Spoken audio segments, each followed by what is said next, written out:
आज हम जिस श्लोक की बात करेंगे वो भक्ति योग जो अध्याय 12वां है उसके 9th नंबर श्लोक की बात करेंगे। देखो ये जो श्लोक है ये आपको स्क्रीन पे दिख रहा होगा। इस श्लोक में जो बात कही गई है श्री कृष्ण के द्वारा अर्जुन को, वो ये बोली गई है कि अर्जुन आप अपना मन यानी आप अपना चित्त को बोलते हैं मन, कि आप अपना मन मुझ पर केंद्रित कीजिए और अगर आपसे नहीं हो पा रहा है तो आप अलग अलग भक्ति विधियों के द्वारा मुझ पर अपना मन एकत्रित कीजिए, ध्यान केंद्रित कीजिए। अब इस श्लोक का हमारी लाइफ से यानी एक स्टूडेंट लाइफ से क्या रिलेशन हो सकता है, क्योंकि मैं आपको भगवत गीता का ज्ञान आप ही के वे में समझाऊंगा। वो कुछ इस तरीके से रिलेशन होगा बेटा कि मान लो आपको कोई टॉपिक या कोई बुक पढ़नी है तो आपको क्या करना पड़ेगा। जब आप पढ़ने बैठते हो तो कभी कभार आपको बोरियत फील होता है कि कोई टॉपिक नहीं समझ में आ रहा या किसी टॉपिक में अड़ जाते हो, हार्ड टॉपिक आ जाता है।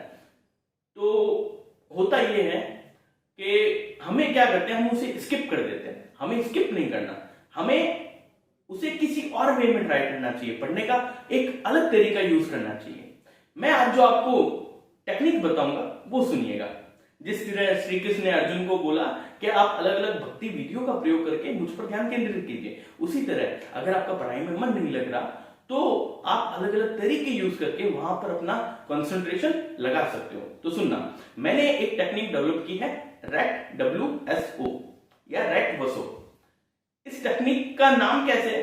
R मीन्स हुआ read, A means analyse, T means thinking, W means right, S means speak और O मीन्स हुआ ऑप्टिमाइज इट और ऑर्गेनाइज इट। रीड मीन्स जब भी आप किसी टॉपिक को पढ़ो सबसे पहले उसे रीड आउट करो। सिर्फ पढ़ना है आपको उस टॉपिक को, कुछ ज्यादा नहीं सोचना, बस एक सरसरी निगाहों से एक बार पढ़ना है। ए मीन्स हुआ एनालाइज। एनालाइज मीन्स होता है किसी भी टॉपिक को हम टुकड़ों टुकड़ों में पढ़े। टुकड़ों टुकड़ों में पढ़ने का तरीके को ही हम एनालिसिस बोलते हैं। जब आप किसी टॉपिक को पढ़ लो पूरा, उसके बाद उसे टुकड़ों टुकड़ों में पढ़ना स्टार्ट करो। दूसरा पॉइंट ये है, टी मीन्स थिंकिंग। आपने जो पढ़ा है अब उसे आप थिंकिंग करो, अपने ब्रेन में फीडअप करो कि हमने पढ़ा क्या है। आंखें बंद करो और उसको जो एनालिसिस किया है उसको थिंकअप करो, उसे फील करो, उस टॉपिक को फील करो कि हाँ इस टॉपिक में ये बात बताएगी। खुद से ही आंसर करो कि इस टॉपिक में क्या है, इस टॉपिक में ये चीज है। अब बात आती है जो आपने थिंक किया है, फील किया है, उसे राइट करना। अब उसे राइट करो, उसे लिख कर देखो। क्यों? क्योंकि हमारे हाथ का कनेक्शन हमारे ब्रेन से होता है। जो चीज हम लिखते हैं वो हमारे दिमाग में फीडअप हो जाती है। तो जो चौथा तरीका है राइट, उसे कई बार लिखो, 3 से 4 बार मैक्सिमम लिखो। अब गलतियां निकालो, क्या कोई गलती हुई? गलती नहीं हुई। पहली बार में हो सकता है आपके कोई गलती आए, दूसरी बार में, तीसरी और चौथी बार में नहीं आएगी। तो मिनिमम किसी टॉपिक को 3-4 बार लिखो। फिर बात आती है हमारी किसकी? W हुआ। अब S का मतलब स्पीकअप।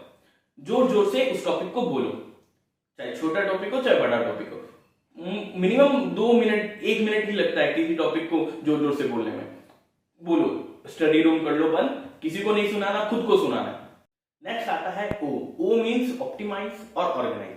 आपको क्या करना है, जो भी आपने पढ़ा है उसे आपको शॉर्ट नोट की फॉर्म में लिस्ट तैयार करना है।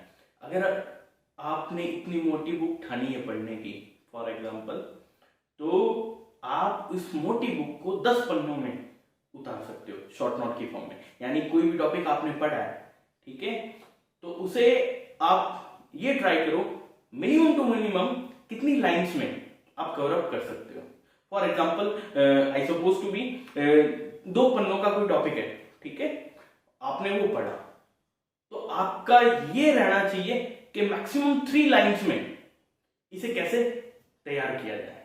ठीक है, तो इसी तरह चलते हैं, आगे भी इसी तरह के वीडियो आपको मिलते रहेंगे अपनी स्टडीज के ऊपर कि किस तरीके से हमें तरीके यूज करने चाहिए जो भगवद गीता हमें बताती है। ठीक है।